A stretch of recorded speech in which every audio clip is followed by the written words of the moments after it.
Introduction: The Veil of Oblivion. Before your first breath burned your lungs in this world, before the blinding light of the delivery room erased your memories, there was a moment of silence. In that instant, on the threshold between the eternal and the temporal, you were given to drink from the waters of the river Lethe. The ancient Greeks knew this river well. Its waters are not sweet. They are thick and dark, loaded with the weight of absolute oblivion. By drinking them, the soul becomes intoxicated, loses its name, loses its stellar lineage, and falls, heavy as a stone, into the density of the flesh. What you call life is not an awakening. It is the continuation of that induced dream. You have been told a false story. From pulpits and academies, they have told you that the history of humanity is an upward line, a progression from the ignorant beast to the civilized man. They have lied to you today. Human history is not an evolution. It is a fall. It is a vertiginous descent from the sovereignty of the spirit to the slavery of matter. You are a king who has forgotten his crown and now gives thanks for the crumbs that fall from the table of his own servants. You believe you see the real world around you, but what your eyes perceive is not reality.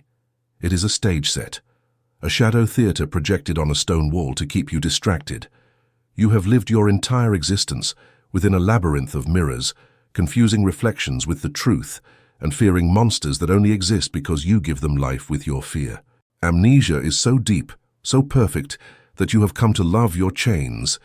You have come to defend the cell, decorating it with trinkets and calling it home. This text before your eyes is no ordinary book. Do not look here for comfort or a pat on the back or empty promises of superficial happiness now. The world is full of manuals to decorate the cell and make it more comfortable. This is not one of them. This is not a manual. It is a hammer. Its purpose is to strike the mirror until it breaks. Its purpose is to be the bitter antidote against the waters of Lethe. I must warn you, knowledge has a price today. There is a reason why this knowledge has been called forbidden for millennia. Not because it is illegal, but because it is dangerous to the world's sleep. The system that governs this reality depends on your ignorance to function. It feeds on your unconscious submission. In the moment you remember, it fails. That is why the guardians of the veil have hidden these keys in symbols, in myths and in allegories, fearful that the sleeper might wake up and shake the foundations of their false temple. If you decide to continue, you must know that there is no turning back.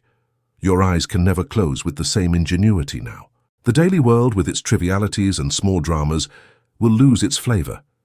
You will feel a deep strangeness, the loneliness of one who walks awake among sleepwalkers. You will see the threads that move those around you. You will see the cold machinery behind human passion. You will see the prison today, but also, and for the first time in eons, you will see the exit door.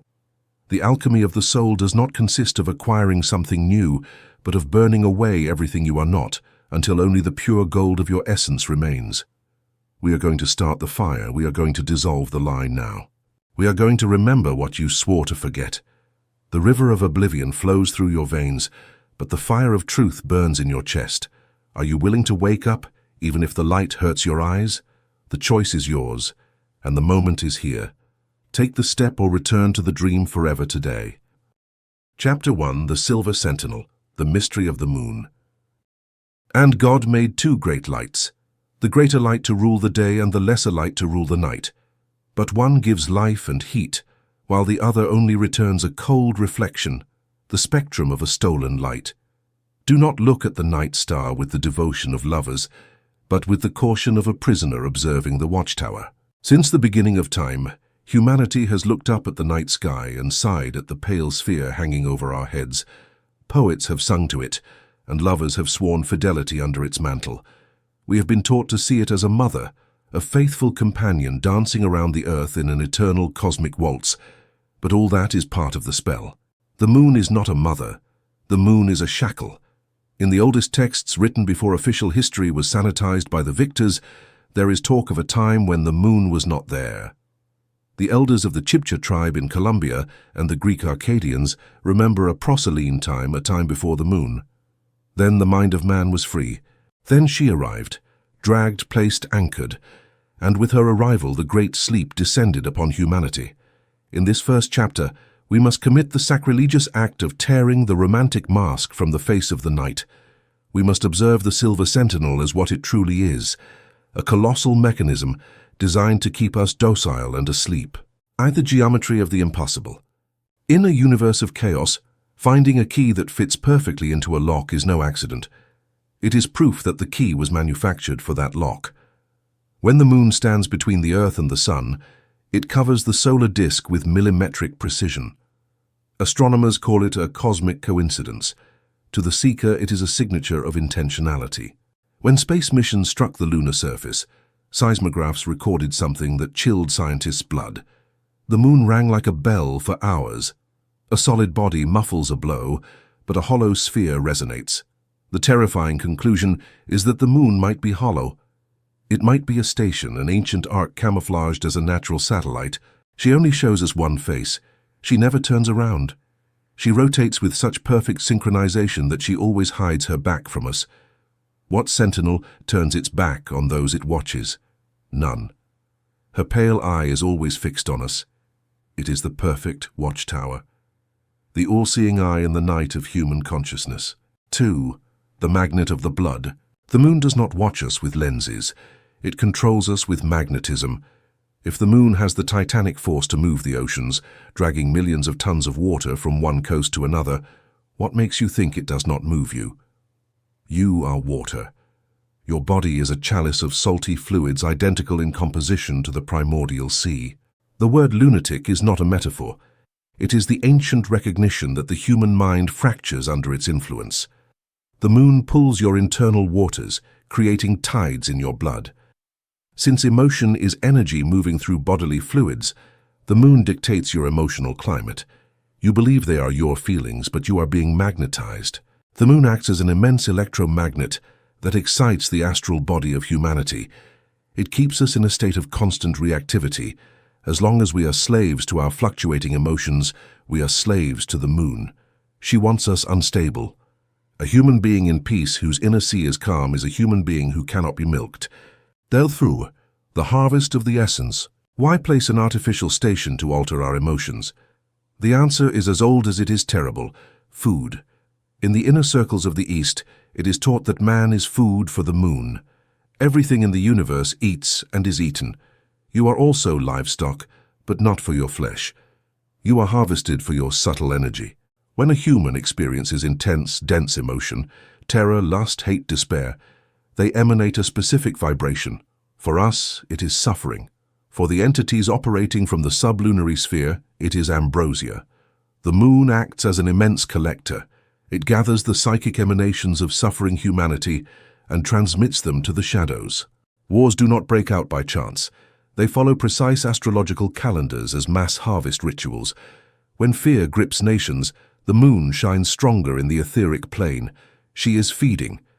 We are kept in a perpetual cycle of drama because a sovereign humanity produces no louche, the suffering energy they need to sustain themselves. Hy-Vee, the light of the dead. The sun is the father, the generator, the source of life, the gold. The moon is the mirror, the cold reflection, the spectral light. The silver. Moonlight is the light of a corpse. It is solar light that has hit a dead rock and bounced toward us, losing its vitality. It illuminates but deforms. It is the realm of Maya, illusion. Many spiritual seekers fall into the trap of worshipping the moon, believing they worship the sacred feminine. But the true sacred feminine is the earth itself, the generating mother. The moon is the imposter. She is the cold, sterile stepmother who mimics the mother. There is no life there, it is a desert of grey dust. V, the sublunary sphere, the cage's ceiling. In Hermetic cosmology, the sublunary sphere is the quarantine zone. The ancients believed that souls upon death had to cross the spheres to return to the source. But the moon is the first guardian. It acts as a fishing net for souls. If the soul is still weighted by lunar attachments and unresolved emotions, it is repelled back. It is recycled. This is what we call forced reincarnation. It is not a learning opportunity, it is a failure in the escape. The moon recycles us so we continue producing energy. She erases our memory and returns us to the fold with a new body, ready for more drama. We are Sisyphus, and the moon is the gravity that rolls the stone down. Phi transmuting silver into gold. How do we free ourselves? We cannot pull the moon from the sky, but we can become immune to its spell through internal alchemy. The lunar influence enters us through water, uncontrolled emotions. To close the door, we must apply the solar principle, fire and consciousness. We must dry our waters and achieve true equanimity. This means becoming non-reactive. The spiritual warrior observes his emotions, but does not drown in them. When sudden sadness arrives, he does not say, "I am sad." He says, "The moon is transmitting, but I am not that." By observing without identifying, you cut the power cord. You become indigestible. You become invisible to the silver eye. Certes, the dark night and the dawn. Next time you see the silver disc, do not give it your power. Do not ask it for wishes or offer adoration. Look at it with the cold eyes of one who recognizes their jailer. She is the lock of the planetary prison, but you have the key. And the key is not made of silver. It is made of gold forged in the furnace of your own heart. The mystery of the moon is the first test of awakening. Are you able to see the trap even when wrapped in poetic light? If you can feel the invisible threads pulling at your blood, you have taken the first step out of the herd. You have stopped being a sheep bleating at the moon to become the lion that walks untouched by its light. Chapter 2. The Demon of the Mind, the Invisible Parasite. They gave you your mind. It is not yours. It is a foreign installation. It is the predator speaking to you, imitating your own voice, so that you believe you are the one desiring your own destruction. Man is a magical being surrounded by an invisible jailer who forces him to look at the mud, fearful that he might look up and remember he has wings. Close your eyes for a moment. Listen. Do not listen to the noises from the street, nor the wind, nor your breath.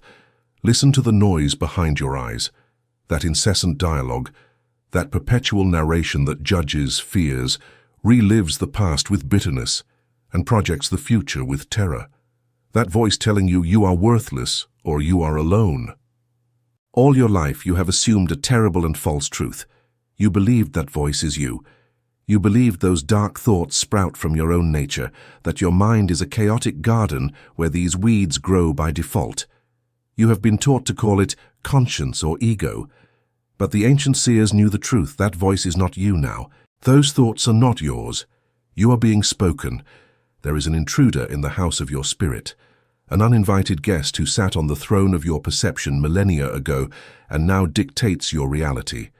In this chapter, we name the unnameable.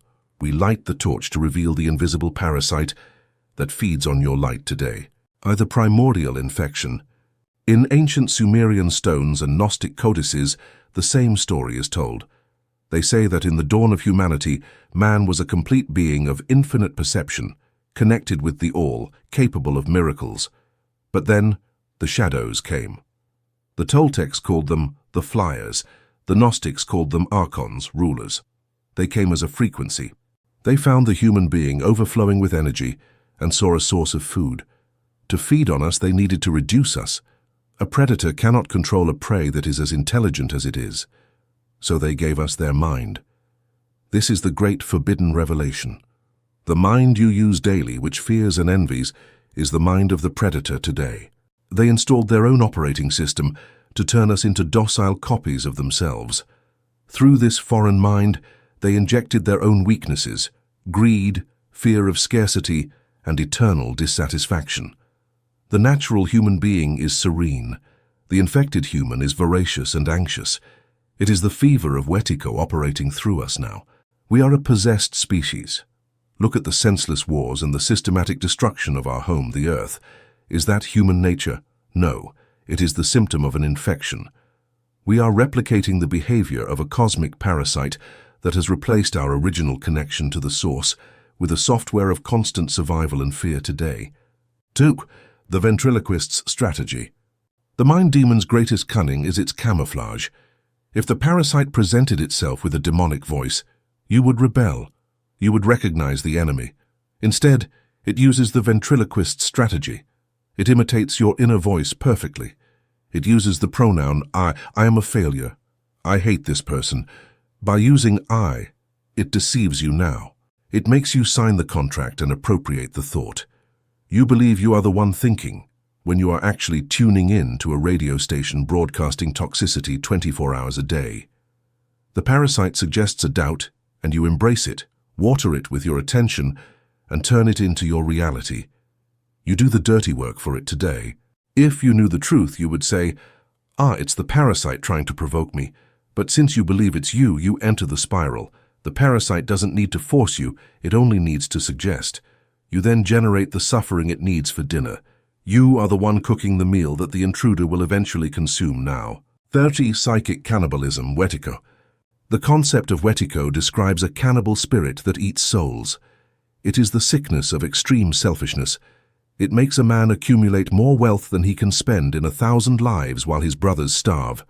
For the ancients, this is not business cunning, it is madness. It is possession. The parasite infects us with separation now.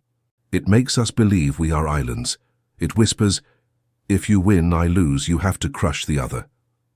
This predatory mentality is the heritage of the Archon. They are cosmic parasites disconnected from the divine source.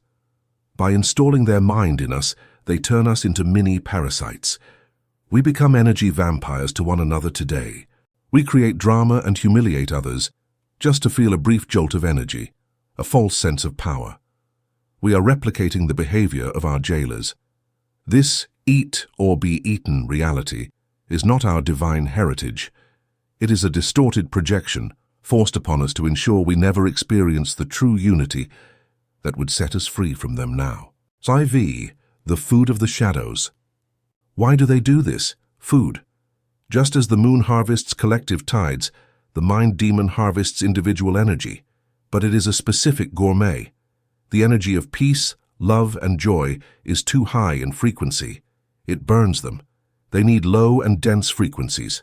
They need the vibration of fear, guilt, shame, and depression today. The parasite is a farmer, and you are the field. Its job is to ensure you are constantly producing toxic emotions. That is why a shameful memory suddenly hits you when you are at peace. The louche, negative energy, in your tank has dropped, and the parasite is hungry.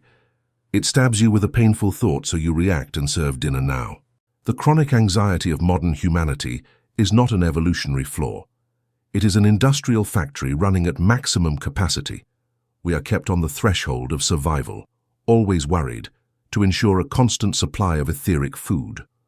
Our stress is their sustenance, and our collective panic is a banquet for those who rule from the shadows today. V, the guardian of the threshold. The mind demon also acts as the guardian of the threshold to keep you in the matrix. Every time you try to wake up or seek forbidden knowledge, the parasite attacks. It makes you sleepy or gives you a headache. It says, this is nonsense. Go back to work. Look at the black screen. It uses spiritual fear to keep you in line now. Observe truth seekers. Just when they are about to make a breakthrough, they suffer a crisis. They get sick or fall into depression. It is not bad luck. It is a defense mechanism of the system. The parasite tightens the screws so you don't jump the fence. It knows that if you discover your power, it starves. Its existence is ignorance today. Farse, the silence of the witness, the exorcism. How do we free ourselves from an enemy in our own head?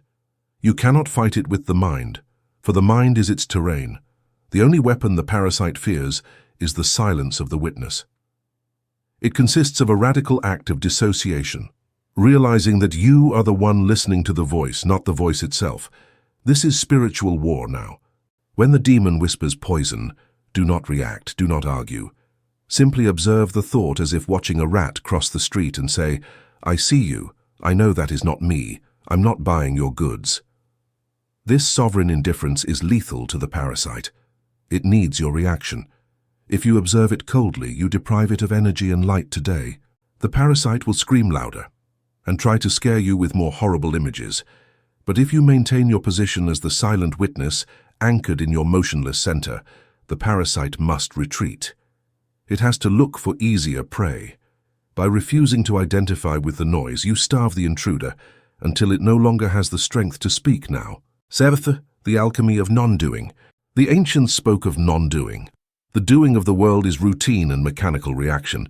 following the parasite's script. Non-doing is breaking the pattern. If the parasite expects you to get angry when insulted and you smile, you have broken the spell. If it expects fear and you feel curiosity, you have created a hole in the net today. Unpredictability is freedom. The mind demon operates through rigid routines. It is a machine with no creativity. You, the spirit, are pure creativity. Each time you respond with love to hate or calm to chaos, you demonstrate your divine origin. You show that the true master has recovered control of the house from the intruder now. Fecht, the recovery of the temple. Your mind is a sacred temple profaned by thieves. The whip to drive them out is your will. This cleansing is a constant discipline, separating your true essence from imposed programming. Some days you will fall, but do not blame yourself. Guilt also belongs to the parasite. Simply get up and return to your post as the sentinel now. The parasite is ultimately a coward. It only has power if you give it. It is a shadow with no substance. You are the Black Sun, the source of real power. The moment you declare your sovereignty with absolute authority, "This is my mind, and I rule here," the intruder begins to wane. You have seen the internal jailer. The cage is visible today. Chapter 3, The Feast of the Gods, the Harvest of Suffering. Look at the shepherd who tends his flock. He provides shelter against the storm, defends them from wolves, and leads them to the greenest pastures. The sheep, in its innocence, believes the shepherd loves it. The sheep is unaware that the shepherd protects it not out of love, but because the day of shearing or slaughter is approaching. As it is above, so it is below. And just as man disposes of the beast, the gods dispose of man. There is a universal law written in the emerald tablets and the bones of the earth. Everything that lives needs to feed. Life is a fire, and fire requires fuel. The flower drinks sunlight. The wolf tears the flesh of the deer. Man eats them all. We have placed ourselves at the top of the pyramid. We believe we are the final predator. We walk the earth with the arrogance of those who have no natural enemies, but that arrogance is the fruit of our blindness. If you lifted the veil, you would scream in terror. You would see that you are not at the top, you would see that you are in the middle. Above your head exist vast, ancient and hungry beings, for whom you are not a king but livestock, for whom your cities are not civilizations but pens, for whom your wars are not disasters but feasts. The earth is a farm, and we are the harvest. This chapter explores the hidden function of this plane of existence. It is biological and raw. The alchemy of vital transmutation. To understand what the gods eat, we must understand the alchemy of life. The universe is not matter, it is vibration. When a living being experiences an intense emotion, it is taking neutral energy and coloring it with a specific frequency. It is distilling an essence. A stadium full of terror creates a dense, sticky cloud rising to the sky. In nature, nothing is wasted. If there is food, there is a diner. That emotional emanation charged with vital force is ambrosia. It is a high-potency nectar. The beings that inhabit the folds of reality, called archons, lack a generating divine spark. They are cold, sterile shadows that need external heat to subsist on us. They feed on our psychic atmosphere. And just as we prefer cooked meat to raw, they have very specific culinary preferences. They live in the folds of what we call reality, harvesting the energy we emit through our nervous systems. We are batteries for beings that cannot generate their own light, existing only by consuming ours today. Betud, the taste of terror. Why don't they feed on our love? It's a matter of frequency and density. Love and joy are light, expansive, and volatile. They are like gold vapor, tending to return to the original source. They burn shadow entities. Conversely, the energy of fear, pain, and despair is heavy. It is alchemical lead. It stays stuck to the earth's surface. It is easy to harvest and, above all, intoxicating. Human terror contains a load of etheric adrenaline that acts as a potent drug for these entities. Human suffering is the aged wine of the archons. That is why the world is designed as it is. If benevolence ruled, history would not be a river of blood. Peace is just a pause. A third, the engineers of chaos. These beings are not passive collectors. They are active farmers. They cultivate suffering through social engineering and mental manipulation. From birth, you are taught competition and fear of your neighbor. Religions are created to make you feel guilty for being born. Guilt is a delicious, slow-cooked food that lasts a lifetime. Borders are created so you hate those on the other side. And when the harvest is insufficient, great feasts are organized. We call them world wars. To us, they are tragedies. To them, they are harvest festivals. Millions of souls are released violently.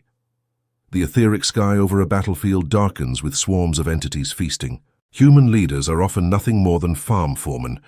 Consciously or not, they serve the lords of shadow. They orchestrate crises and collapse economies. They believe they do it for power or money, but they do not see the threads. They do not see that they are puppets used to squeeze the juice out of humanity until they too are eaten. Feed daily vampirism. A war is not necessary to feed them. The harvest is daily. Every time you turn on the box of shadows one screens and see news designed to scare you, you are being milked. The fear of disease, poverty, or the other. Every time you feel that knot in your stomach, you are expelling vital energy. Your light spills out of you today. You feel exhausted and empty because they have drained you. They have passed by with the bucket and milked your essence. Modern mass events, stadiums or dissonant concerts, are rituals of extraction.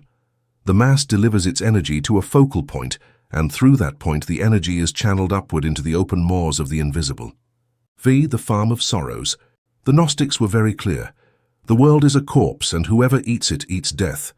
They said this realm is the domain of the demiurge, a false, blind god who believes he is the sole creator. This demiurge and his archons have created a closed system of predation. They have made us believe that suffering is noble to keep us docile. Suffer in this life and be rewarded in the next. What a perfect lie. By sacralizing pain, they ensure the sheep accepts the knife. Chronic suffering doesn't elevate the spirit. It crushes and densifies it, making it tastier for the parasite. True spirit is bliss and creation. Any doctrine asking you to suffer is written by the farmers. The becoming inedible, the strategy of bitterness. How do we escape? We cannot kill the gods, but we can change our flavor. You must become bitter to the Archon's palate. You must become poisonous to them. What is poison to the shadow? Light. What is poison to the parasite of fear? Love and sovereignty. When you refuse to be afraid, you break the feeding contract today. When you refuse to hate and instead feel distant compassion for ignorance, you deprive the Archon of its feast. The Archon approaches expecting the acid taste of hate and finds the golden frequency of understanding. It recoils. It cannot eat that. High vibration is a biological and spiritual survival strategy to build a fire armor. Sevator, the fast of the gods. Imagine if humanity decided to stop feeding the beast. If we turned off the screens of fear and stopped going to the wars of tyrants. If we responded to terror with a collective laugh. The heavens would shake. The farmers would panic. A famine would occur in the Olympus of shadows. They would weaken and lose their control now. That is the true revolution. It is not fought with weapons, for weapons spill blood and blood is their food. It is fought with the state of being. It is fought by declaring, "My energy is mine. My pain transmutes into wisdom, not food for you. My fear transmutes into attention, not a feast for you." Refuse to be livestock today. Fauti, the inner guardian of the threshold. Be alert. When you become inedible, the farm will try to season you again with crises and provocations. When a misfortune occurs, observe it with coldness. Ask yourself, who wants to eat today? And deny the dish. Handle the physical problem, but do not surrender the emotion. Tell them, today you shall not dine at my table. Eventually they will stop coming. Predators are opportunists. They go for easy prey. They do not want to fight a solar being that burns to the touch. In that space of peace, you can begin to cultivate your own garden, no longer as a slave, but as a gardener. You reclaim your energy and focus to build your own sovereign reality now. Titers from sheep to lion. Knowledge of the human farm is hard to digest. It shatters our narcissism. But it is necessary. Only by knowing you are prey can you stop behaving like one. The sheep bleats and waits for the shepherd. The lion waits for no one. The lion walks alone.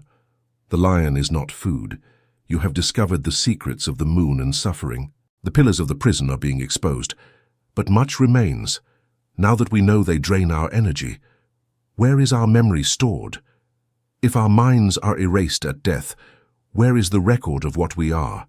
The answer is not in the brain. It is in the blood, and specifically in the water that composes us. We move deeper into the mystery. Chapter 4, The Liquid Library, The Secret of Water. And the Spirit of God moved upon the face of the waters. Before there was earth, before there was light, before the first breath was exhaled, there was water. It is not a simple element, it is the womb of eternity, the mirror where the Creator looked at himself and remained trapped in his own beauty. Whoever controls water controls memory. Look at the glass on your table. You have been taught it is an inert substance. H2O, a simple biological necessity to lubricate the body's machinery. They have lied to you. What you see before you is not a thing, it is a being. It is the oldest and wisest organism on this planet. This is not a planet of earth, it is a planet of water. The ancient alchemists knew what modern science is only beginning to suspect. Water has memory. Water does not forget. Every drop you drink has been here since the beginning of time.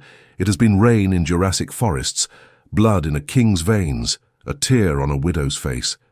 And it remembers all of it. Water is the liquid library. It is the universal recorder. Everything it touches, hears, or feels remains printed in its crystalline structure forever. And you are a skin bag full of this ancient water.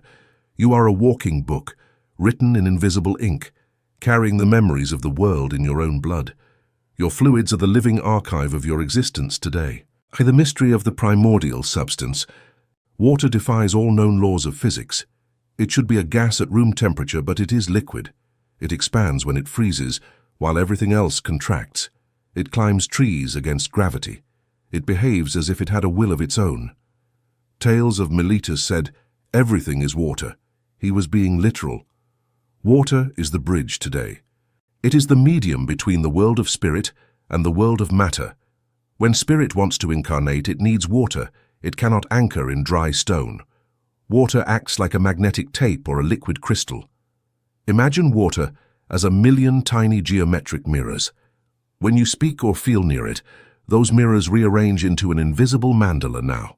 If the emotion is love, water creates a perfect hexagonal geometry. If the emotion is hate or fear, its structure breaks and becomes asymmetrical. This is the physics of vibration. Water listens, and most importantly, water obeys. It records the frequency of your environment and your thoughts, transforming its very essence for you today. Via the interior ocean, your blood is the sea. Your body is essentially a marine aquarium. Your blood has the same salinity as the primordial ocean. You are 70% to 90% water. Your bones and muscles are just the container. The true entity is the water within. If water records emotions, what is recorded in you? Think of the fear, anger, and sadness you have swallowed lately now. Every vibration was absorbed by your fluids. It was recorded in your blood and cerebrospinal fluid. You are drinking your own poison. Chronic disease is often the result of informing your body's water with messages of death and tension. Your cells are swimming in a toxic sea created by the information you have projected upon them today. You have turned your temple into a stagnant swamp. The water in your body remembers traumas your conscious mind has forgotten. That is why the body aches and anxiety returns. The liquid library keeps playing the old song of pain over and over until you decide to change the record and inform your waters with a new healing frequency now. Throw it dead water, the crime of the pipe. Ancient people venerated springs, knowing water must move in spirals and vortices. Living water is full of energy and structure. It is medicine. But we have forced water into straight lines, kilometers of darkness in lead or plastic pipes at right angles. Water hates the straight line. By forcing it so, we kill its spirit today. The water from your tap is dead water. It is traumatized water that has lost its geometry. It is a liquid corpse. We fill it with chlorine and fluoride, killing its life. Then we bottle it in plastic, suffocating it under fluorescent lights. When you drink it, your cells do not truly recognize this unstructured substance now. Your body must spend immense vital energy to resurrect this water before using it. We drink death to maintain life. Dead water, lacking structure, is unable to sustain high consciousness. It is perfect for a society of zombies. A population drinking dead water remains spiritually asleep and disconnected from intuition today. If the ritual of blessing, true magic. Here lies the secret the Archons fear. You have the power to resurrect water. You don't need expensive machines. You need your intention and consciousness.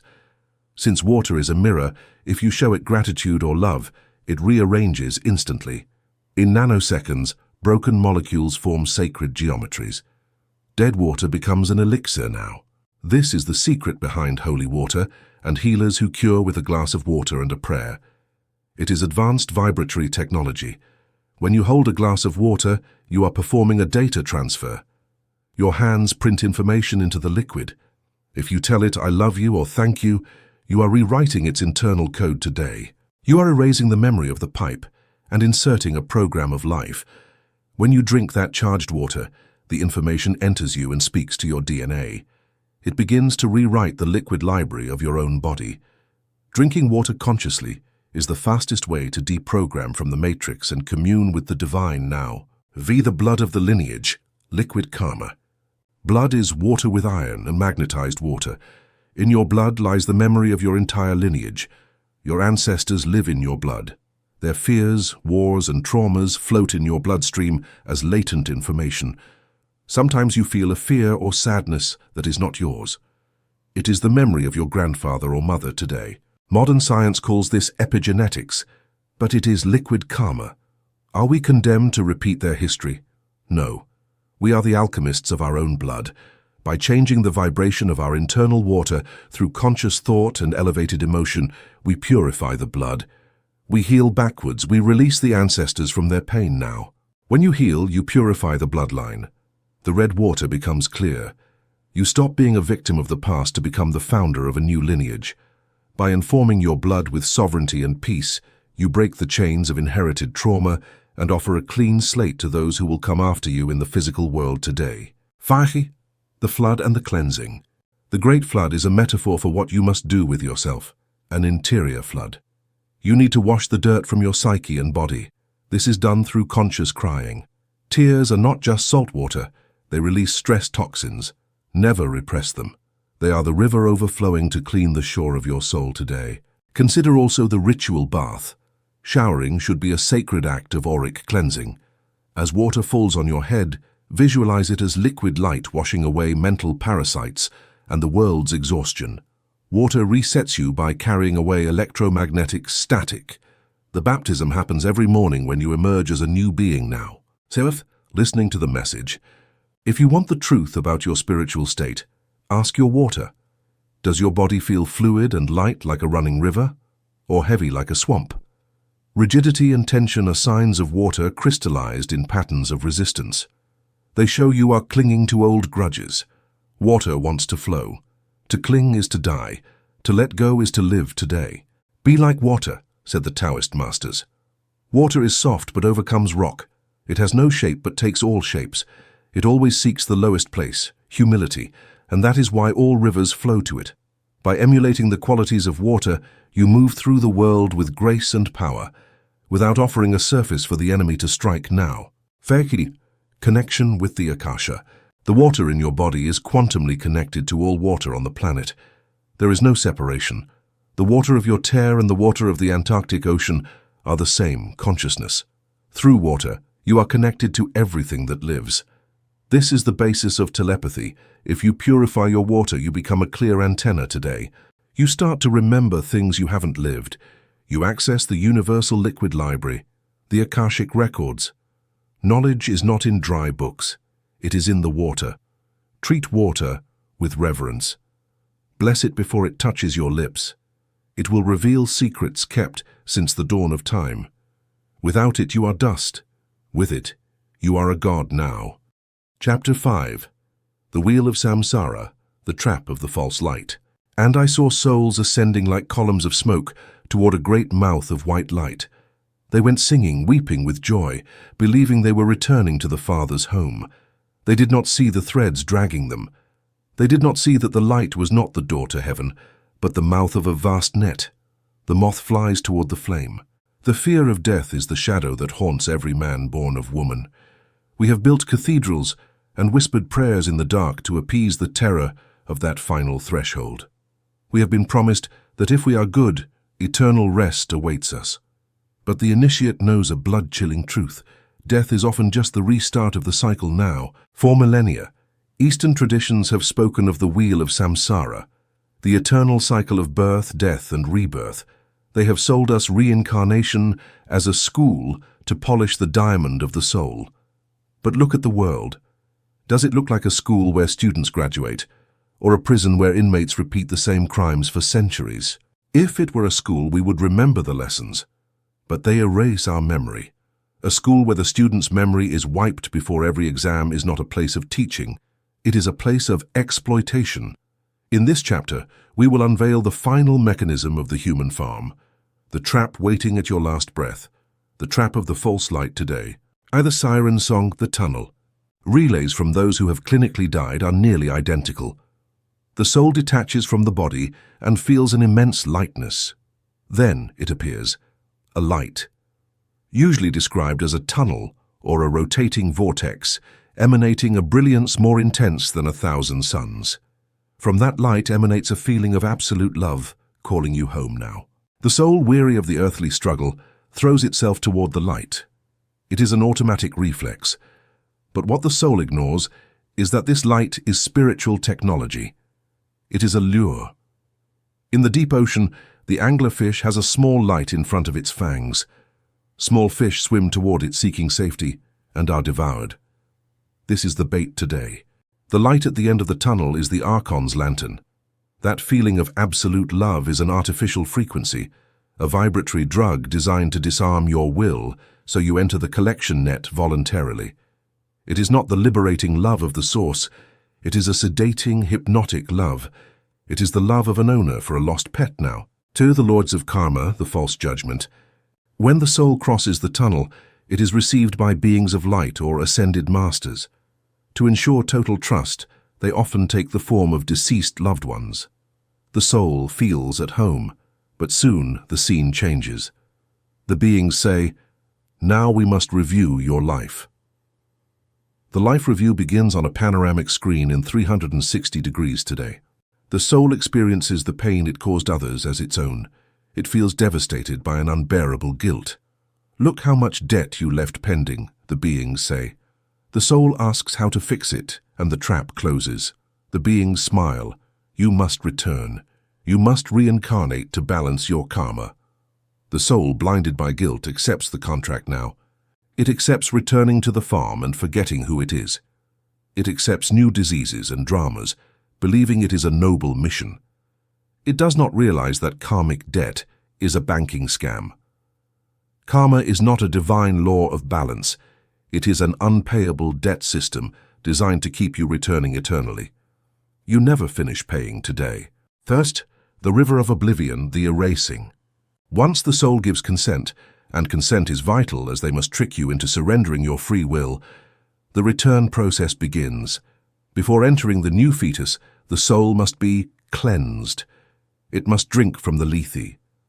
A massive energetic shock is applied, fragmenting the memory and erasing the knowledge of who you are now. Only instincts and debts recorded in the subtle body remain. The soul is launched back into Earth's gravity. It cries at birth. It does not cry because of the air in its lungs. It cries because deep down it knows it has fallen again. It has lost its freedom. It returns to the prison ready to be indoctrinated by society once more today. Ivy, the astral chameleon. The astral world is a realm of thought forms reactive to the mind. The beings who control it are masters of disguise. Are you Christian? You will see Jesus. Are you Buddhist? You will see Buddha. Are you an atheist? You will see a wise figure. They show you whatever you need to see to trust them and use your beliefs as bars today. If you believe in hell, they can create one to scare you and then rescue you. If you believe in heaven, they give you an illusory resting place until they tell you, vacation is over. You have a mission on Earth. It is all theater. They are psychic holograms projected to manage the traffic of souls and keep the harvest going now. V. Spirit sovereignty, reject the offer.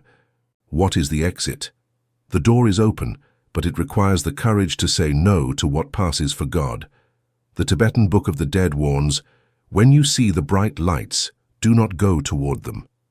When you die and find yourself floating, remember this. Do not panic. Do not seek a savior. Stay still. Reclaim your sovereignty today. Say, I am that I am. I am a sovereign spirit. I do not consent to any manipulation. You will feel the magnetic pull of the false love. Resist. It is like resisting a siren's song. Turn your attention. Look away. The universe is 360 degrees. Why go to the only small point of light? Look toward the vastness of the void now. Facing the guardians. If you do not go to the tunnel, the guides will come for you. They will approach with kind faces and ask why you are turning away. If you refuse, they may become stern, telling you that you have karma and must follow divine law. This is where you use your sword of truth. I have no debts. I cancel all contracts. I am free today. They have no power over a being who knows its divine nature. They only have power over those who believe they are sinners or small. If you stand in your spiritual authority, they cannot touch you. They are astral bureaucrats. They only have power if you give them your papers. If you tear the papers, they are rendered powerless now. Certainly the sovereign's destiny, the true home. Where do you go if you don't go to the tunnel? You go to real freedom. By rejecting forced reincarnation, you recover your cosmic citizenship. You can travel the universe or return to the true source beyond the matrix. You can choose to incarnate in worlds that are not prisons or stay in the bliss of the infinite ocean today. In the tunnel, there is no choice, only processing. Outside the tunnel, there is infinity. By choosing not to enter the net, you break the cycle of harvesting and return to being a creator rather than an energy source. You move beyond the reach of the farmers and reclaim your rightful place among the stars and the eternal light now. Fiesta practice in life, dying before dying. Do not wait for death to practice this. If you live in guilt and fear, worshipping external gods to save you, your inertia will carry you to the tunnel at the end. You must break the wheel here and now. Eliminate guilt. You owe no one. Cancel contracts. Declare your freedom daily. Practice sovereignty and lucidity today. Samsara, the Great Escape. Imagine a prison where the doors were never locked. They were only closed with fear. The prisoners stay inside believing there are wolves outside. The tunnel of light is the bowl of stale food. It takes the courage of a lion to leave the fold and tell the grandmother in the tunnel, I know you are a projection, I am going home now. It is the final act of graduation. Earth is not a school, but leaving it is the final exam. No one will pass you. You must pass yourself. You have discovered the wheel turns only because you push it. Stop pushing, step off the path, and fly. Now we must learn to use the power of the word while we are still alive in this realm today. Chapter 6, The Spell of the Word, Sound Magic. In the beginning was the Word, and the Word was with God, and the Word was God. And the Word became flesh and dwelt among us. Do not read it as history. Read it as an architectural manual. Sound precedes form. The universe is not a place of things, but of resonances. He who masters his tongue holds the scepter that commands matter. Everything built by human hands began as one thing, a word. Someone had an idea and spoke it. Let's do this. By pronouncing it, the invisible idea dressed itself in vibration, traveled through the air, moved hands, and became tangible reality. The word is the bridge by which the immaterial crosses into the material world today. Yet in your ignorance, you treat words as if they were wind. You murmur complaints and curse your luck. You say, they are just words. The mage looks at you with horror. To the initiate, seeing a man speak carelessly is like seeing a child playing with a sharp sword or a torch in a haystack. They are acoustic codes that reorder reality now. In this chapter, we will unearth the secret of sound magic. We will discover that the language you were taught in school was not designed to free you, but to limit you. We will find that grammar is a grimoire of bindings. To exit the labyrinth, we must first stop building walls with our own mouths and learn the sacred art of decreeing today, the geometry of the invisible cymatics. Fine sand on a metal plate vibrates with musical tones. When the sound resonates, the sand is no longer a chaotic pile. It moves. It organizes into perfect geometric shapes, mandalas, hexagons, and complex spirals. Sound creates form. Vibration organizes matter. Your body is sand, and your voice is the bow that makes the plate vibrate now. When you speak, you emit a pressure wave that hits the matrix of the ether. You are ordering matter to organize. If your words are of beauty and power, your reality organizes into sacred geometries. But if your words are of fear or self-contempt, you scream dissonance. The sand of your life obeys and breaks into patterns of conflict today. You are not a victim of your reality. You are the singer who has forgotten the melody and is out of tune, then complains that the music sounds horrible. The universe does not judge you, it simply reflects you. If you shout chaos, it returns chaos. It is a mechanical law, not a moral one. Change the song and the geometry of your life changes now. 2. The Grimoire of Grammar. Have you ever wondered why in English the act of writing a word is called spelling? To spell is to write, but a spell is also a magical enchantment. To cast a spell. It is not a coincidence. It is a confession. Orthography is the art of casting spells correctly. Grammar shares roots with glamour and grimoire today. The architects of society designed modern languages to be cages. They reduced telepathy and pure emotion to small guttural noises. They gave us a language of separation. I am here, and the tree is there. But the deepest trap is in everyday words. We say we go to earn a living. Do you not have it already? Is life not a gift now? By saying you must earn it, you decree that you don't deserve to exist unless you suffer. We say good morning, which phonetically sounds like good morning. We start the day in morning, weaken during the weekdays, and wait for the weekend, the weekend. The subconscious is literal and phonetic. It understands the sound today. 3rd, the language of the birds, the green code. There is a hidden language that runs beneath the official one, called the green language or the language of the birds. It is the art of hearing the phonetic truth behind the written lie. The initiate knows that sound carries the essence. Take the word imagination. For the alchemist it is I-imagination, I-nation of mages now. Abracadabra comes from the Aramaic avracadabra, meaning I create as I speak. It is the very definition of reality. I speak and it happens. Education teaches you to be a good employee, but not sacred philology. It doesn't teach you that lying is an act of self-destruction that breaks the link between your will and your word today. If you say, I am going to do this, and you don't, your subconscious learns that your word is worthless. You become impotent. Your magic stops working. The master is the one whose word is law because he has never betrayed it. When he speaks, the universe moves, because his vibration is pure and his intent is undivided and powerful now. Taivi, the curse of I am. Of all the words you speak, 2 are the master key to creation. I am. This is the name of God revealed to Moses. It is not a name, it is a declaration of existence. It is the command that activates the reality program. Everything you add after I am becomes your destiny. It is a direct order to the universal substance today. Yet you use the I am to blaspheme against yourself. You say, I am poor, I am stupid, or I am sick. You use the creative power of divinity to sculpt a statue of misery. The universe says, granted, and brings you more poverty. The commandment, do not take the name of God in vain, means do not use I am to decree lies now.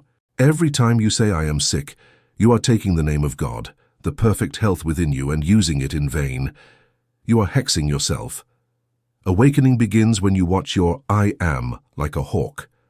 Never end that sentence with something you do not wish to be. Use it only to bless, to affirm power, and to decree your divine sovereignty today. V. The tuning of the world, frequency war. The sound spell extends to music. In 1939, the international tuning of the note A was standardized to 440 Hz. Why? Because 440 Hz is dissonant with nature. It generates subtle tension in the brain and stimulates aggression. It is a sonic cage. The natural tuning of the universe is 432 Hz, which resonates with sacred geometry today. The music you love is often designed to detune you and take you out of your center. They have turned the most sublime art into a mass control weapon. Breaking this spell involves seeking music that resonates with life and turning off the noise that sicken you. Tune your environment to the frequency of the heart and the golden proportion now. Fight the silence of the mage. If speaking is creating, then speaking too much is wasting the creative force. Every unnecessary word is a leak of power. Gossip, criticism, and trivial talk are hemorrhages of vital force. Vril. In ancient schools, the vow of silence was imposed to seal the vessel. Silence accumulates spiritual pressure like steam in a pot today. When a man who has kept silence speaks, his word has the weight of a mountain. It heals, it breaks stones.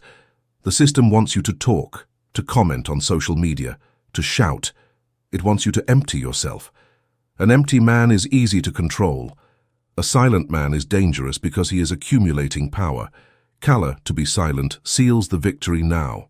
Serafine, the restoration of the voice. To break the spell, you must learn to speak again. The complaint fast. 24 hours without a single complaint. If you stop the habit of declaring yourself a victim, your life will change in a week. Vocabulary. Transformation. Eliminate. I'll try. I'll fail. Say I will. Eliminate I can't, which is a lie that becomes truth today. Bless instead of curse. To curse is simply to speak ill, is maldicir. If you criticize, you poison yourself first. Learn to speak well, biendecir. Bless your body, your future, and your money. Blessing is multiplication. Cursing is division. Use your tongue to build a temple of light and abundance around your presence now. Feti, the chant of creation. Your tongue is a rudder. Although the ship of your life is huge, that small piece of flesh can direct the entire course. You are the prophet of your own life. What you prophesy over coffee comes true before dinner. Stop prophesying disasters. Write a new script and speak it aloud. Feel the vibration in your throat right now. That vibration is rearranging the atoms of your future. The sand of reality is waiting for your song to take shape. What will you sing today? The victim's requiem or the sovereign's hymn? We have seen the moon, the parasite, and the words that bind us. But there are also invisible gods who walk among us and devour entire nations now. Chapter 7, The Living Idols, Egregores. You shall not make for yourself an image, nor any likeness of what is above in heaven or below on earth. You shall not bow down to them, nor honor them. This was the ancient warning, but man, in his loneliness, could not endure the void. And so, with the clay of his own mind, he fashioned new gods, and they demanded, "Feed me." You walk through cities of stone and belief you are alone among your peers. You see men, women, and children. You think those are the only inhabitants of this plane. You are blind. If your third eye were opened, you would fall to your knees, trembling before the vision of the titans walking among the crowd today in our world now. You would see immense beasts formed of dense psychic mist rising above skyscrapers. You would see clouds with tentacles connected to the necks of millions of people simultaneously.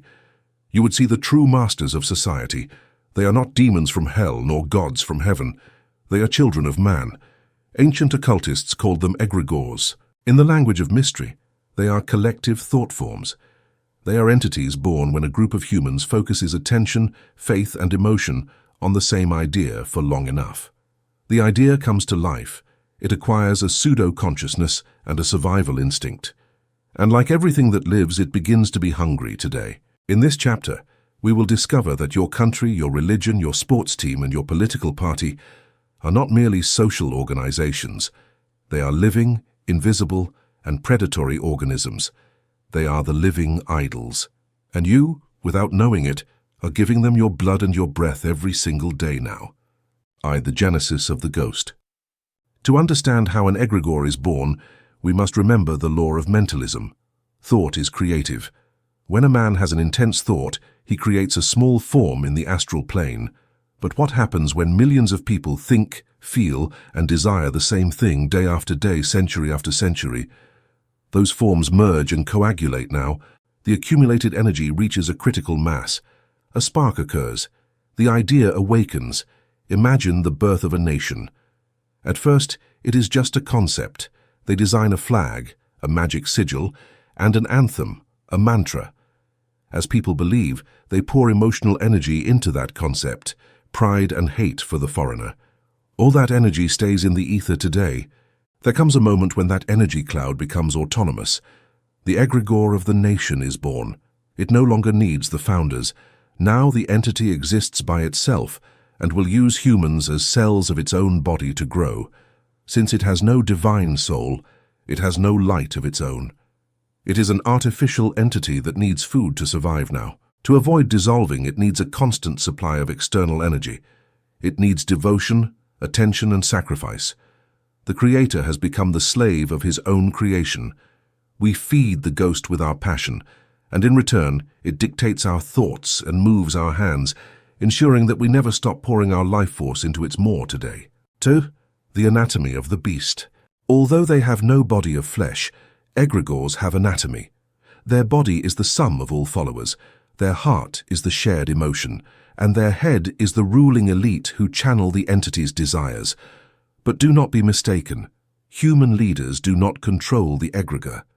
They are its primary servants, mounted by the entity now. If a leader acts against the egregore's survival, for example, preaching peace in a nation built on war, the beast's immune system will activate. The leader will be assassinated, removed, or defamed by the very mass that once adored him. The egregore protects its existence above any individual. It feeds on the synchronization of the herd today. When thousands sing the same anthem or shout goal in unison, a column of coherent energy erupts. It is a feast. The egregore absorbs this energy and grows denser. In return, it gives the faithful a sense of belonging. It is the vampire's pact. Give me your freedom and I will give you shelter. The individual feels big in the beast now. 3. The gods of war. The oldest and most powerful egregores are religious and national. Yahweh, Allah, Mars. In their mass aspect, they are millenary egregores fed by the faith of billions. When a god is called jealous in ancient texts, it is not the creator of the universe speaking. It is the parasitic entity that fears losing its food source today. If you stop worshipping it, it weakens. That is why it demands exclusivity and the punishment of the apostate. When two egregores compete for the same souls, a clash of titans occurs. We call it holy war. On the physical plane, we see soldiers dying in the mud. On the astral plane, we see two vast entities devouring each other now. The soldier believes he dies for honor. In reality, he dies to feed the entity. Shed blood is the final sacrifice. Life given voluntarily is the maximum energy offering. The egregore of war becomes intoxicated with the sacrifice of the young. It grows gigantic. As long as we feed these monsters with blind fervor, war will never end today. Haifa, possession of the multitude. Have you ever been in an enraged crowd? Rational people, when they enter a mass, are capable of committing atrocities they would never do alone. Why? Because they have been possessed. The individual's aura dissolves into the collective aura of the egregore. The individual mind shuts down and connects to the hive mind now. You no longer think. The beast thinks for you. You feel its rage and its power. It is an intoxicating drug. The individual ego, always small and fearful, suddenly feels omnipotent, dissolved in the mass. This is the basis of all totalitarians and fanaticism, the dissolution of individual responsibility. The egregore nullifies morality today. Sigils of power, brands and symbols. The egregore needs anchors in the physical world, symbols. A flag is not just cloth, it is a sacred talisman. Burning it is a mortal offense because it is a direct attack on the entity's magical body. A cross, a crescent, or a swastika are antennas. Where the symbol stands, the influence of the egregore is present today. In the modern world, egregores live in the market. Corporations are the new gods. Logos, like the bitten apple, are the new magical sigils. People wear them on their skin and wait in lines for days to buy the new sacred object. The brand has become a living entity with spirit. The mall is the new cathedral where we pay with energy now. Vase, the prison of belonging. Humans have an atavistic terror of loneliness. Egregores exploit this biological fear by offering you identity. Join us and you will be a chosen one. But the price is your sovereignty. To belong, you must stop being you. You must adopt the group's beliefs, hates, and fears. You must cut your wings to fit in the cage now. If you try to leave, the egregore shows its claws. It will use your own friends to attack you. You've changed. You're crazy. It is the group's immune system attacking the cancer, you, the awakened individual. Social pressure is the egregore's control mechanism. The fear of what they will say is the fear of the idol's wrath today. Seventh, killing the idol, the path of silence. How do you kill a god? Not with swords or hate, for hate is energy that feeds it. The anti-fanatic is as much a slave as the fanatic. Both revolve around the same idol. An egregore is killed in only one way, with indifference. You starve it by withdrawing your attention. Stop talking about it, stop fearing it today. Turn your back and walk away. When an egregore loses the attention of its faithful, it begins to shrink. It becomes a shadow until it dissolves into the nothingness from which it came. Look at Zeus or Osiris. They were giants, yet today they are myths, because we withdrew the food of faith. You have that same power in your hands now. Awaken, the solitary sovereign. This path of disconnecting from egregores is the path of the solitary sovereign. It feels cold at first. You no longer have the group shelter or the excuse of everyone does it. You are now responsible for your own acts. They will call you selfish, but you are becoming the only thing that can save the world. A conscious individual now. A human being who does not need to vampirize energy from a group because he is connected directly to the true source. The absolute God is not an egregore. He does not need your energy. He is a spring that gives, not a mouth that asks. The false God demands sacrifice. The true God offers life. Choose where you place your spirit today. Don't walking among ghosts. Upon awakening, you become a walker between worlds. You see rallies and processions, and you no longer see noble causes. You see feeding rituals. You feel compassion, but you do not intervene. You know you cannot wake those who love their dream. You walk light, without flags or labels. You are invisible to the titans of the astral now. They have nothing to grab onto because you have no hooks of belief. You are free to create, not to feed a parasite, but to celebrate existence. We have learned that society is a minefield of invisible entities, but the journey continues. It is time to speak of the true darkness and the major secret, the power of the Black Sun today. Chapter 8. The Midnight Sun, the Womb of the Void. They say God is light, but they forget that light is the first creation, not the creator. Before let there be light was spoken, something older existed, darkness. Not the darkness of evil, but the darkness of the womb. The seed germinates under black earth. He who fears darkness fears his own origin and cuts himself off from all power. Humanity lives terrified of the shadow. Since we are children, we are taught to turn on lamps to scare away monsters. We are taught that black is synonymous with evil, death, and ignorance. Modern religions and spirituality have sold us an addiction to light. Seek the light, they tell you, be a being of light. In that frantic search for the bright and visible, we have lost our most powerful half. We have lost our roots. A tree that grows obsessively toward the sun but refuses to sink its roots into the dark, damp mud of the earth is a weak tree. At the first wind, it will fall. Modern man is superficial, disconnected from his visceral depth. In this chapter, we will take the forbidden journey. We are not going to ascend, we are going to descend. We are going to enter the cave.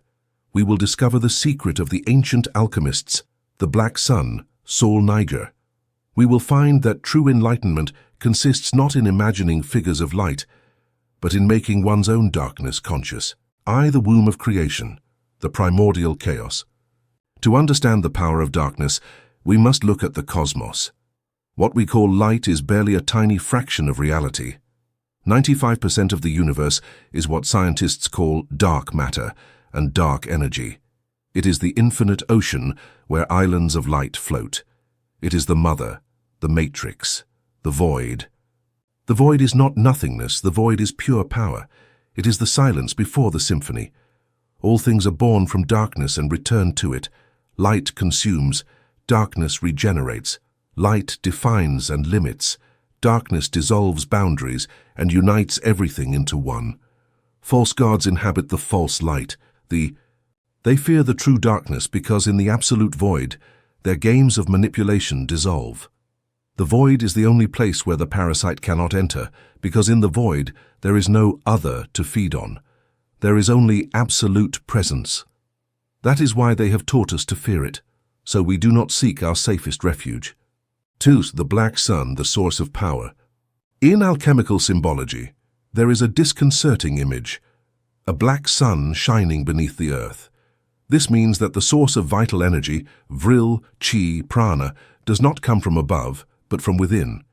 It resides in the core of the earth and at the base of your spine, in the sacrum, the sacred bone today. This black sun is the nuclear battery of the spirit. It is the wild, creative, and destructive force of nature. It is the energy that makes volcanoes erupt and seeds break stone. Control religions have tried to castrate this force, calling it the devil or sin. By repressing our black sun, we become impotent sheep. The path of freedom requires reconnecting with this underground generator. It requires waking the sleeping dragon at the base of the spine. Virtue is not the absence of monstrosity. It is the capacity to be a monster and the discipline to control it. A man who has the capacity to destroy but chooses to build is a master. 3. The work in black nigredo. Every real transformation begins with nigredo, blackening. It is putrefaction. For something new to be born, the old must rot. In human life, nigredo is the dark night of the soul. It is the moment when everything collapses. Job, partner, health, beliefs. You feel sunken in a pit of tar. Melancholy, void. Society tells you, take a pill, distract yourself, be positive. Error. If you flee from nigredo, you abort the alchemical process. If you interrupt the putrefaction, there is no resurrection. When darkness comes to your life, do not run for the light switch. Sit in the dark. Let it devour you now. Let the pain burn all your illusions and ego. The black sun is cooking your soul, burning the dross to leave only gold. It is a painful and lonely process, but it is the only path to true sovereignty. No one becomes enlightened by imagining light. One becomes enlightened by experiencing their own darkness and crossing it. The dragon's treasure, the shadow. Carl Jung called this personal darkness the shadow. The shadow is the bag where you put everything you were told was bad in you: aggressiveness, sexuality, ambition, envy. You drag the bag behind you, pretending it doesn't exist. But the shadow has life. The more you repress it, the denser it becomes today. It becomes a demon that sabotages you. The work of the initiate is to open the bag. Go down to the basement and look your demons in the face. You will discover they are not monsters, they are exiled powers. Repressed aggression, once integrated, becomes will. Repressed sexuality becomes creativity. In the cave is the gold. Your power is in your dark side. If you integrate your shadow, you become whole. You are no longer a fragmented being at war with yourself.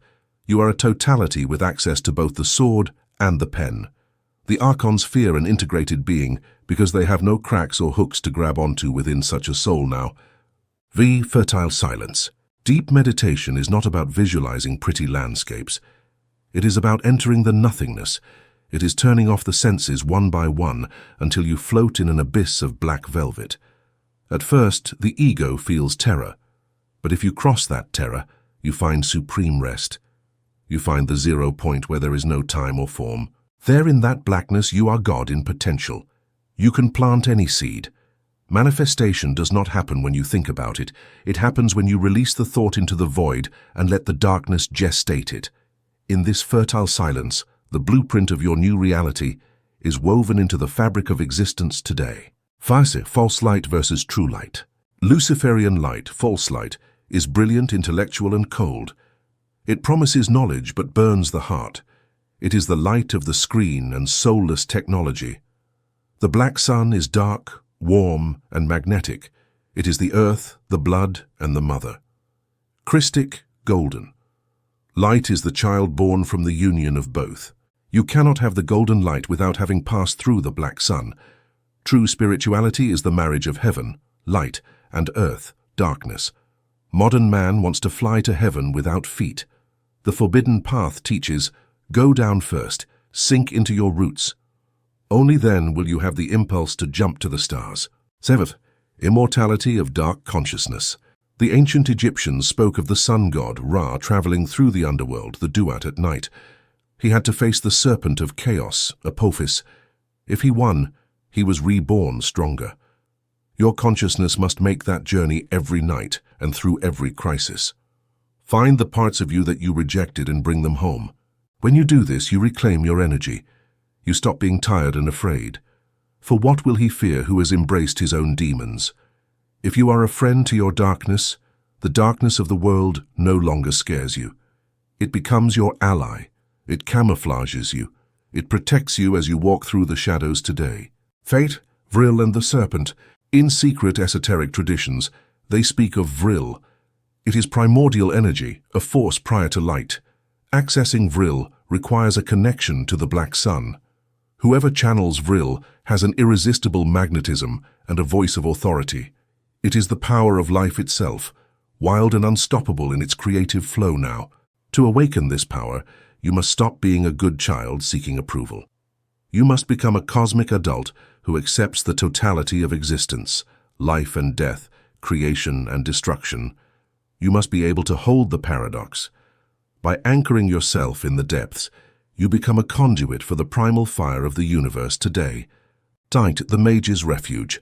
When the outside world goes mad, your refuge will not be in bunkers or desert islands. Your refuge will be in the interior void. In your capacity to close your eyes, descend to the black sun of your heart, and remain unmoved. While others scream under the false light of screens, you will sit on the throne of silence now. Darkness is not the enemy. Darkness is the mantle of the mother. It is the place where worlds are dreamed before they are born. Enter the cave. Find your shadow and kiss it. You will emerge a complete being, a real being, and a being dangerous to the lies of this world. You are now ready to shine with a biological, magical light. Chapter 9, The Sacred Fire, the Body of Glory. They have told you that you are dust and to dust you shall return. It is a half-truth, the most dangerous lie of all. Your shell is dust, yes. But what dwells inside the shell is condensed stellar fire. You are not a human being seeking the light. You are light that has forgotten how to shine. Death can only claim the earth. Look at your hand. You see skin, veins, and solid matter. If you turned off the light, you would see nothing. But if you had the eyes of a serpent or the instruments of modern science, you would see an amazing truth. You shine. Your body emits light. It is not a metaphor, it is a biophysical fact. You are a being of light today now.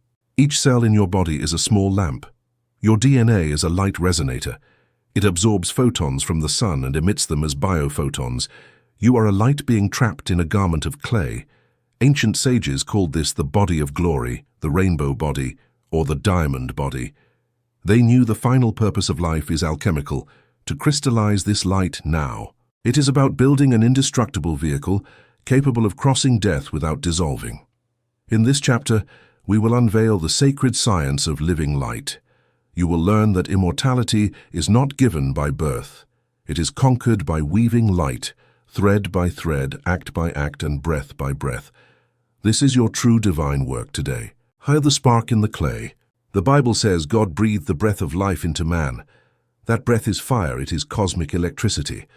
After the fall, man was clothed in tunics of skin. Our light was densified and encapsulated in heavy matter so as not to burn the illusory reality of the farm, but the spark remains. You are a biological fiber optic network now. DNA uses light to communicate. Cells don't call each other with chemical phones, they send laser flashes. In the average human, this light is weak, like a dirty, flickering bulb. This is due to poor diet and, above all, incoherence. The light of a sleeping man is chaotic, while the light of a master is coherent. It is a laser today. The difference is not in the amount of energy, but in the order. Disease is a loss of light coherence. Chaos enters the signal, and cellular communication fails. To heal and transcend, you must restore the order of your inner light. By doing so, you turn your weak flicker into a sacred laser capable of cutting through any density now. 2. The Light Weaver. How do we turn our flickering bulb into a sacred laser? We must weave the body of glory. Imagine an etheric double overlaid on your physical body. For most, this body is full of holes and torn by trauma. Your task is to repair it. Every act of conscious will adds a golden thread.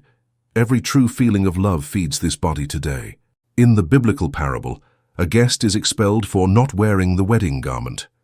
That garment is the body of glory. You cannot enter higher dimensions if you haven't woven the proper vehicle.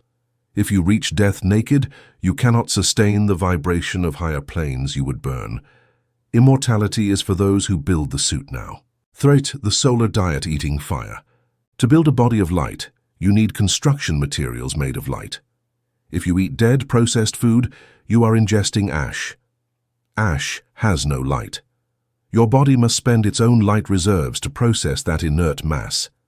Eating garbage literally dims your biophoton emission. The initiate seeks solar foods to feed the spirit today. Plants are light batteries. When you eat fresh fruit, you are releasing that stored sunlight into your system. It is a solar energy transfusion. Fasting is a cleaning of the body's crystals, so light passes better. When you fast, your cells begin to shine brighter. Eat life to have life. Stay away from what never saw the sun now. Fee the secret of sex, nuclear energy. Sexual energy is the most concentrated form of biological light you possess. It is nuclear energy. Modern society incites us to waste this energy frivolously through compulsive lust without love. They want us to spill the chalice. When you expel this energy without purpose, you remain empty, docile, and small in your power today. Alchemists know that sexual fluids contain the liquid fire needed to cement the body of glory.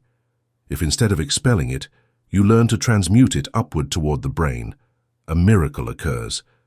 The lead of passion becomes the gold of enlightenment. This energy strengthens the auric field and opens the third eye for the true mage now. V the halo and the shield. Why are saints painted with a golden circle around their heads? It is a realistic vision. One who has accumulated enough biophotons emanates an electromagnetic field visible as a halo. This light is a high-frequency shield.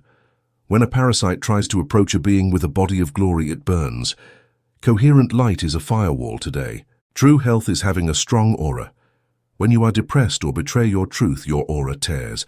That is how diseases and entities enter. Keeping the body of glory intact is the only real protection in an infested world. Your frequency becomes your armor, and nothing of a lower vibration can touch your sovereign presence now. Vi, the second death. The Egyptians believed surviving death was hard work. They spoke of building the Sahu, the eternal spiritual body. If you don't do the work in life, you face the second death. The first death is the physical fall. The second death is when the astral body dissolves in the ether. If you have no immortal core, you disappear today. Individual immortality is not automatic. We are all immortal as spirit, but not all retain identity and memory. To hold consciousness through the shock of death, you need a vehicle that does not dissolve. That vehicle is the body of glory. It is built here and now. Earth is the factory of gods. If you aren't finished, you are recycled now. Servant, the weaver's technique, fire breath. The key tool is conscious breathing. The mage breathes to charge the light body. The fire exercise, sit with a straight spine. Visualize a golden sun in your solar plexus. Inhale deeply, absorbing golden light from the air. Hold it, feeling it condense. Exhale, expanding the light into every cell. Visualize your skin glowing today. Repeat this until you feel heat, tingling, or vibration. That is the body of glory activating. Do this every day. You are charging the battery. You are densifying your spirit to be stronger than death itself. Through this rhythmic fire, you forge the indestructible vehicle that will carry your consciousness beyond the veil of time now. Fate of becoming a sun. The final goal is to become a sun, a being that no longer needs to steal energy from others because it generates it from within, a being that radiates and warms those around without being exhausted. When you reach this state, you have left the food chain. You are no longer livestock. You are a sovereign and eternal star today. When you die with this body active, you will not see the trap of the light tunnel. You will be the light. You will illuminate your own path and be free from the gravity of karma. You will cross the spheres of the guardians because your frequency will be too high to be stopped. Like a rocket, you will leave the farm behind now. Sigh the urgency of now. Do not leave this for old age. You do not know how much time is left in your hourglass. Building the body of glory requires discipline. Every day spent in distraction is a day you haven't woven. Don't be the guest expelled into the darkness. Work on your light. Take care of your fire. It is all you can take from this world today. We have learned to light the inner fire, but to make that fire stable, we must clear the wood. There are rotten logs in our basement that create black smoke and suffocate us. The past. Time is not what you think. The past is not dead. It is still alive and conditioning your present. We must now learn to rewrite our own history now. Chapter 10, The Fabric of Time, Healing the Roots. Time is not a launched arrow that never returns. Time is a great serpent biting its own tail. What was is, what is, shall be. The common man lives chained to the tomb of yesterday, but the mage knows the secret. The past is not marble, it is clay. As long as a breath of life remains, ancient history can be rewritten. If you ask a man on the street what time is, he will tell you it is a river flowing in one direction. He will say the past is a foreign country that cannot be revisited. This is the illusion of the third dimension. It is the trap of Saturn, the god of limitation. For the spirit, time does not exist as a sequence. Everything is an eternal now. Imagine an immense tapestry spread on the floor. In it, your whole life is woven. You, with your small flashlight of consciousness, illuminate the tapestry step by step. What you already lit, you call past. What your light touches now, you call present. But the tapestry is complete. The child you were has not disappeared, he is still there. In this chapter, we will learn to move the flashlight. We will discover retrocausality, the ability to alter the past from the present. You will find that many of the chains that bind you today, fears, illnesses, poverty patterns, have roots deep in events from decades ago. You can go down to the roots and heal the entire tree in an instant now. Why do we suffer today for things that happened 20 years ago? Because the past is not dead. The past lives in your body, in your blood, and in your energy field. Every trauma or shock that was not processed at the time froze. It became a knot in the thread of time. Shamans call this soul loss. You carry a cemetery of frozen moments. When a child suffers a trauma, a part of his essence fragments. That part of you is still 5 years old and terrified. You have an adult body, but part of your motor is stuck in 1995. These ghosts of your past selves pull your strings today. When you try to have a healthy relationship, the wounded child screams, "Don't trust today." 'Tis the great lie of causality. We have been taught linear causality. A cause is B. I am insecure because my father yelled at me. We accept this as a life sentence. But higher Hermetic law tells us that causality is bidirectional. The present can modify the past. If you change the energetic charge of the memory today, you change the effect it has on you now. Memory is not a faithful video archive. It is a living plastic substance. Every time you remember something, you are recreating it. If you remember it with pain, you make the trauma deeper. But the subconscious does not distinguish between a physical fact and a vivid visualization. If you change the memory, your biology changes today. Threat, the time traveler, the revision technique. Ice the ghost in the machine. The mystic Neville Goddard rescued an ancient technique called the revision. It is the act of pruning the dry branches of memory. The ritual of return. 1. Enter deep meditation. 2. Bring the hurtful event to mind. Don't watch it like a movie. Enter it. Feel the air and hear the voices. You are back there once again now. Now, right before the pain occurs, change the script. If you were yelled at, imagine you were hugged. If you failed, imagine a news of success. 4. Repeat this new scene over and over until it feels more real than the old one. 5. When you feel a deep sigh of relief, the work is done. You have rewritten the code in your liquid library. In the quantum plane, all realities exist as possibilities. You are simply choosing to tune into a timeline where you were loved, not hurt. By doing this, you release the trapped energy. The child stops crying and integrates with you. You recover the soul fragment. You become more complete, stronger, and much brighter than before today. 3. The butterfly effect of the soul. When you heal a deep root, the whole tree shakes. The day after a deep revision, you will notice magical changes. Chronic pain may vanish because it was the tension of the past. Even the people involved change. By changing the vibration of the event in the ether, You have cut the elastic cable that kept the conflict alive today. This is true retrocausality. You have changed the effect today by changing the cause yesterday. You have proven that time is a circle and that you are in the center, capable of turning wherever you want. By freeing yourself from the weight of old stories, you allow the universe to render a new, lighter reality for your presence now. The redemption of the lineage, royal blood. Your blood carries the memory of your ancestors. Many of them died with unresolved traumas. Those ancestral ghosts whisper in your blood. Your depressions might be your grandmother's unwept mourning. You, as the awakened member of the lineage, are the redeemer. You are the shaman of your family. When you heal, they heal today. You can travel back to before your birth. Visualize your parents as children when they were hurt. See them not as the giants who hurt you, but as victims of other victims. Forgive them in spirit. By doing so, you clean the river of your blood. The hereditary curse is broken. The chain of pain stops with you. You bring light now. See radical forgiveness, the cutting sword. To travel light, you must drop the heaviest burden, rancor. While you hate someone, you are their slave. You are chained to that moment in time. Your vital energy flows to your enemy every day. You are feeding them. Radical forgiveness is not about being good. It is a strategic act of spiritual war to reclaim your energy today. Forgiveness is the sword that cuts the Gordian knot of time.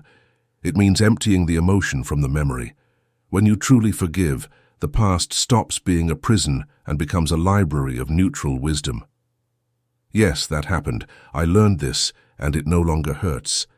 That is the state of mastery and true emotional sovereignty now. 7. Self-fulfilling prophecy, the future is past. If time is a circle, then the future is also a form of past. The future is something that already exists in the tapestry, but you haven't illuminated it yet. Neville Goddard called this remembering the future.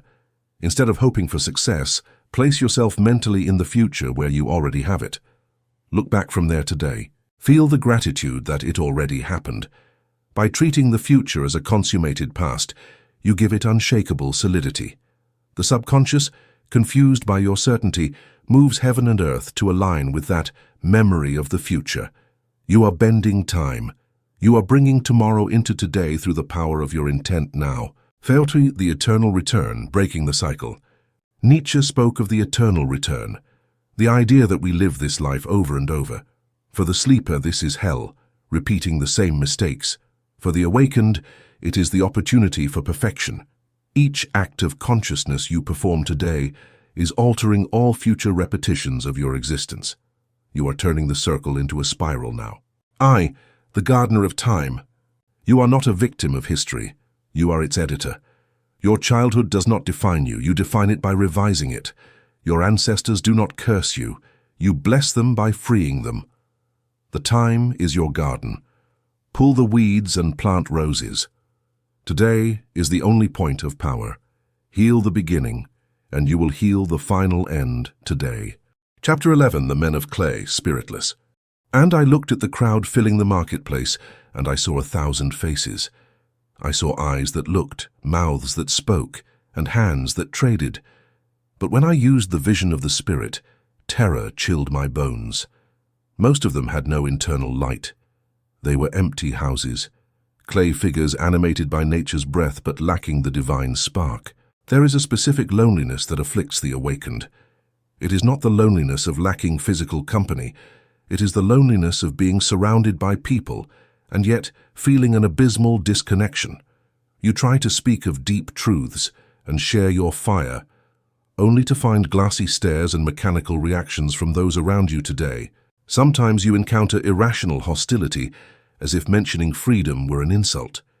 You wonder, why do they prefer slavery? The answer is one of the heaviest keys. Not every human being possesses an individualized spirit. Biology is democratic. The spirit is aristocratic. We have the same blood, but not the same tenant within us now. Some are temples where a sleeping god dwells. Others are vessels of clay, animated by the collective soul of the species, but lacking a self-reflective consciousness. They are the men of clay. In modern simulation terms, they are called NPCs, non-player characters. Gnostics called them hilics. They are the background fill now. Just the 3 races of the soul. Ancient Gnosis classified humanity into 3 types of soul races: the Helix, matter men, the majority. They live for instinct, eating, sleeping, and comfort. They have no transcendental interests. The Psychics, mind men. They seek truth in the external, through rigid science or dogma. They have the potential to wake up today. The Pneumatics, spirit men. The absolute minority. They possess the divine spark. They feel like foreigners in this world and have a Gnostic intuition that their home is elsewhere. The men of clay are pure Helix. They are not evil. They follow nature's program. They are the base operating system of the matrix designed for stability now. If everyone were a free spirit, the farm would collapse tomorrow. There would be no banks or control systems. For the farm to work, a critical mass of beings is needed to follow rules blindly and serve as a psychic buffer. The men of clay provide the inertia that prevents the world from changing too quickly for the controllers today. Tus, the mechanism of imitation. Recognizing a man of clay is hard because they are masters of mimicry. They imitate soulful behavior, crying, laughing, getting angry. But if you observe closely, you will notice the mechanicity. They have no original thoughts. Everything they say is a repetition of news, school, or social circles. They are egregore repeaters now. They lack true curiosity and self-observation. A man of clay never looks in the mirror and asks, "Who am I?" He simply is. He simply does. They live in an eternal reactive present. Stimulus, response. They are perfect for the system because they are 100% predictable by advertising, propaganda, and collective statistics today. 3 organic portals, Agent Smith. Here we enter dangerous territory. Since men of clay have no spiritual sovereignty, they are open vessels. They are organic portals. This means the collective mind of the matrix can move through them at will. They can be used as temporary vehicles to monitor or attack you when the system detects an anomaly, which is you now. Have you seen someone's eyes turn cold or aggressive the moment you speak of awakening? It is the Agent Smith effect. The system downloads a defense program into them to neutralize you. Once you return to triviality, the person returns and forgets their aggression. This is why silence is vital. Do not cast pearls before swine today. EV, unconscious vampirism. Men of clay have limited batteries because they lack a connection to the internal Black Sun. They obtain energy from food, but mostly from other people. They are natural energy vampires. They seek out beings with soul who shine brightly and stick to them, creating drama and demanding attention to feed their biological hunger now. Often, the soul being feels exhausted after interacting with them. In romantic relationships, the spiritual being tries to save the clay partner, pouring in love and light. The clay partner absorbs it like a black hole, but never changes or returns it. Without cutting the cord, the spiritual being eventually withers away today. V. The myth of spiritual equality. Modern dogma says we are all equal. Legally, yes. Spiritually, no. Accepting this is painful because it breaks our desire for unity. Gurdjieff taught that man is not born with a soul, but with the seed of one. If he doesn't work on himself to crystallize that soul through conscious effort, he dies like a dog with nothing surviving now. According to this view, men of clay are failed or immature human projects. Nature produces millions of seeds so that only a few trees grow. It is not cruel. It is efficient. The universe does not gift immortality. It is a conquest. Most prefer the comfort of the matrix to the motor of the spirit, remaining part of the gear today. V. Distant compassion, the warrior's path. What do we do with this info? Do not become arrogant. That is the Archon's trap. The correct attitude is distant compassion. You look at the man of clay as you would a tree or a tiger. You respect their existence, but you don't try to teach a tiger to meditate. You are polite and generous, but you are not intimate with them now. Guard your pearls and your heart. Do not expect them to understand or support you. Accept that most of your fellow travelers are sophisticated holograms. Love them for what they are, not what you want them to be, and follow your path. By keeping your energy to yourself, you remain sovereign and untouched by their drain today. Savathun, the seeker's doubt. If you ask, what if I'm an NPC? I have good news. A man of clay would never ask that. The machine cannot question its mechanical nature. The fact that you feel existential anguish and seek a way out is the proof of the spark. Clay does not seek fire, it fears it. Only fire seeks fire. Your maladaptation is your credential now. V'Kid, the circle of the living. Loneliness is not absolute. There are others like you. Lineages of light infiltrated in enemy territory. When two awakened meet, they recognize each other instantly by the glow in their eyes and the 432 Hz resonance in their voice. Seek these alliances. A small circle of soul beings is more powerful than an army of millions of clay men today. Sight, the scenery crumbles. The matrix is becoming unstable as we reach the end of a cycle. Men of clay are starting to fail. Their programming is becoming erratic. Do not be frightened by the chaos in the news. It is just the scenery falling down. It is the signal that the play is ending. Maintain your center. You are the protagonist, they are the backdrop now. Chapter 12. The Temple of I Am, Sovereignty. I sought God in the highest mountains, and he was not there. I sought him in the cathedrals of stone, and I only found dust and ink. Desperate, I returned to the ruined temple of my own heart, sat on the empty throne of silence, and closed my eyes. And then, a voice that was mine and yet older than time whispered, I am you. We have reached the end of the outer journey.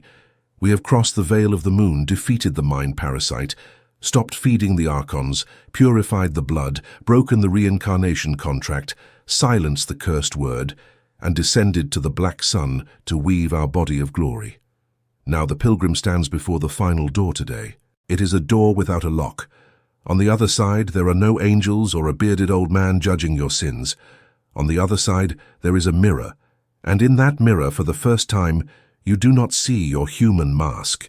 You see the pure and formless light that sustains the universe. You see the I Am. This is the handover of the crown now. But I must warn you, the crown is heavy. Most prefer to be slaves because the slave has no responsibility. If life goes wrong, it's the fault of the master or the devil. The sovereign accepts absolute responsibility for their existence. You are the god of your own universe. There is no one to blame. There was never anyone else today. I, the great heresy, the internal god. For eons, the matrix has functioned thanks to a fundamental lie: separation. They told you God is up there and you are down here. This is the supreme blasphemy. The forbidden truth is this: there is no separation between the creator and the creature. The drop is the ocean. You are the universal soul experiencing itself now. When you say I, you are invoking the name of God. That presence behind your eyes that never changes as your body ages, that is God. God is not a person, it is the consciousness of being. And that consciousness is the only reality. Everything else is a holographic projection. You are the projector. The world is the movie today. Tos, the fall of external idols. The moment you accept this truth, the pantheon collapses. Prayer is no longer a beggar's plea, but a royal decree. Let this be done. You no longer seek saviors. Jesus, Buddha, and Krishna become elder brothers who discovered they were God. Their message was not worship me, but follow me. Realize what I realized today. Jesus said, "Is it not written in your law, I said, ye are gods?" But the church, the great egregore of control, hid that key. It turned the messenger into a jailer to make you believe you were unworthy. You are the prodigal son who has forgotten his lineage. Get up, your higher self is waiting to give you the ring of power now. 30. The mystery of the name, H. The name of God, YHWH, is a formula of creation. I am that I am. I am is the primordial substance. What you add after it is the brush. If you say, I am poor, you shape the divine substance into poverty. The universe says, Amen. It is an impartial mirror reflecting your state of being. You attract what you are, not what you want today. Fare the empty throne, the mage's loneliness. Assuming the throne of I am brings a terrible loneliness at first. It is the loneliness of the mountaintop. You realize no one is coming to save you. Your problems are not the fault of the government or the archons. They were actors you hired to play your drama. If the world treats you poorly, it is reflecting your inner self now. The ego wants to be a victim, because the victim receives attention. The god receives glory but pays with responsibility. You must be willing to kill the old man so the king can be born. Walk through the world knowing you are the only operator of your reality. If there is peace in your soul, there is peace in your world today. V. The law of assumption, the royal scepter. The sovereign governs through the law of assumption, assuming the feeling of the wish fulfilled before it appears in the physical world. The clay man says, seeing is believing. The sovereign says, believing is seeing.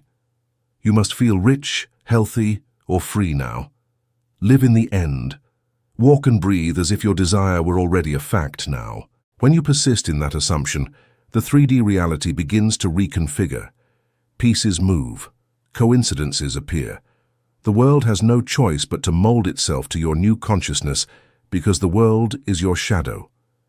If you move internally to the state of wish fulfilled, the shadow must follow you.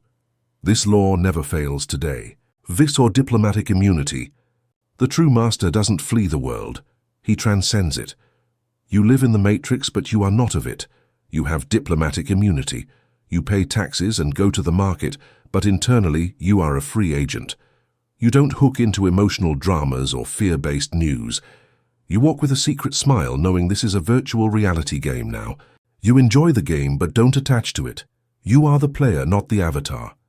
This attitude of playful detachment makes you incredibly powerful. People are drawn to your stability like moths to a light. You become a natural leader because you need nothing from the world. Paradoxically, the world then runs to give you everything today. 7. The silence of authority. The definitive sign of the sovereign is silence. The lion roars little, and when he does, the jungle is silent. He who knows he is God doesn't need to shout it or convince anyone. Your presence speaks louder than your words. Your body is the mobile temple where divinity dwells. Keep it clean. Keep the lamp lit with high vibration now. BANQUET, the death of death. For the sovereign, death does not exist. It is just taking off a suit that has become too small. Since you have built your body of glory and broken the contracts, death is a graduation. You leave the body with full consciousness and turn toward the infinite. You deploy your wings of fire and fly toward the creation of new worlds today. 5. The Declaration of Independence. Forbidden knowledge is poison if it stays in the mind. It becomes medicine only when acted upon. Today you have a choice. You can return to sleep in the matrix, or you can make the declaration. Look in the mirror and say, I cancel my contracts of slavery.